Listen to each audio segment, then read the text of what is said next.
आपण झटपट होणारा नाश्ता पाहणार आहोत, ते म्हणजे नाचणीचा उपमा. अगदी हलका फुलका पटकन होणारा आणि पौष्टिक असा. त्याच्यामुळे चला तर मग सुरू करूया.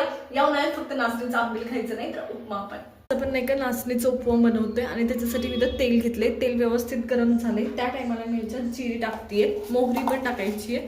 तर जिरी ऍड केली आहे, व्यवस्थित फुलू द्यायची. ऍड करते याच्यात मी याच्यात उडीद आणि हरभऱ्याची डाळ ऍड करते.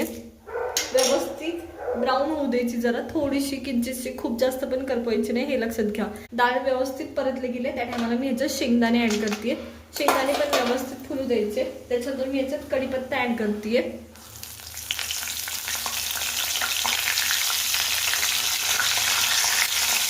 शेंगदाणे व्यवस्थित तळले जातात तेवढे ते खूप सुंदर लागतात. त्याच्यामुळं पेशन्स ठेवायचा थोडा. या सगळ्या गोष्टी व्यवस्थित तडतडल्या की नाही का ह्याच्यात एक कांदा टाकते मी. एक कांदा इनफ होतो. अर्धा वाटी आपण रवा घेतलाय आणि अर्धा वाटी आपण नाचणीचं पीठ घेतलंय. ब्राऊन कलरचं होईपर्यंत आता भाजून घ्यायचं आहे व्यवस्थित. कांदा व्यवस्थित ब्राऊन व्हायला सुरुवात झाली थोडा थोडा. त्या टायमाला मी नाही का याच्यात मिरची ऍड करते. या पद्धतीने तुम्हाला हवी तेवढी तुम्ही कितपत तिखट खाऊ शकता त्यानुसार. त्याच्यानंतर मी याच्यात नाही का फ्रेंच बीन्स ऍड करते. याच्यात शिमला मिरची ऍड करते. इथं माझ्याकडे टमॅटो आणि गाजर आहे ते ऍड करते मी. हे सगळ्या गोष्टी परतून घ्यायच्या 1 मिनिट भरासाठी. या पद्धतीने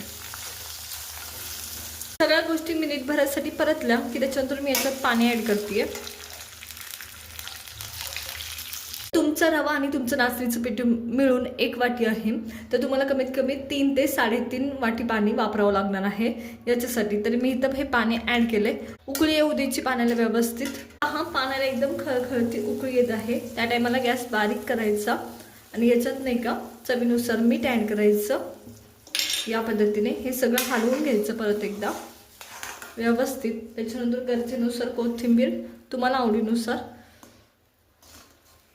आणि हे व्यवस्थित आधी हलवून घ्यायचं. आता काय करायचं, सगळ्यात पहिले नाचणीचं पीठ ऍड करायचं. ते पण गॅस बारीक करून, नाहीतर गुठळ्या होण्याची शक्यता असते. तर मी इथं नाचणीचं पीठ घेतलंय. आधी रवा भाजून घेतला मी. त्याच कढईमध्ये थोडंसं तेल त्या कढईला लागलं होतं, त्याच्यातच मी इथं नाचणीचं पीठ भाजून घेतलंय अगदी 1-2 मिनिटांसाठी.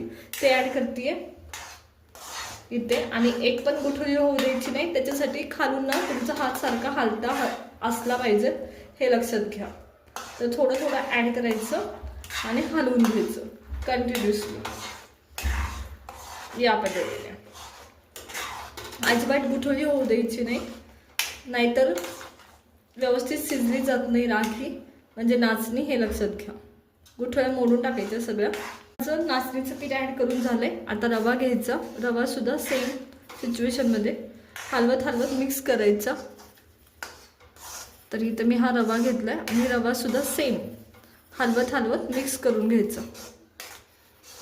तर इथं मी हे रवा आणि नाचणी दोन्ही सुद्धा व्यवस्थित ऍड करून घेतले. आता गॅस बारीक करायचा. एकदम बारीक गॅसवर हे शिजू द्यायचं, काही करायचं नाही.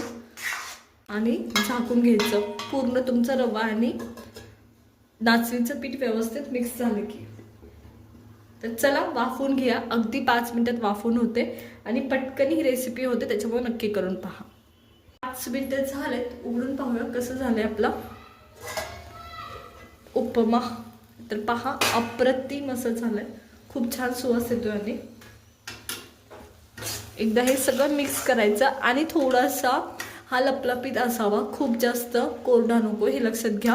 कारण जसं जसं हे थंड होत जातं ना तसं तसं ते थिक व्हायला सुरुवात होते. त्याच्यामुळं सुरुवातीलाच तो लपलपीत असावा. तर पहा, या पद्धतीने हा आपला उपमा तयार आहे. तर पहा, एकदा गरम गरम गरम हा आपला नाचणीचा उपमा. तर पहा, अप्रतिम झालाय आणि पहा लपलपीत झालाय, कोरडा नाही झालेला. त्याच्यामुळे नक्की ट्राय करा.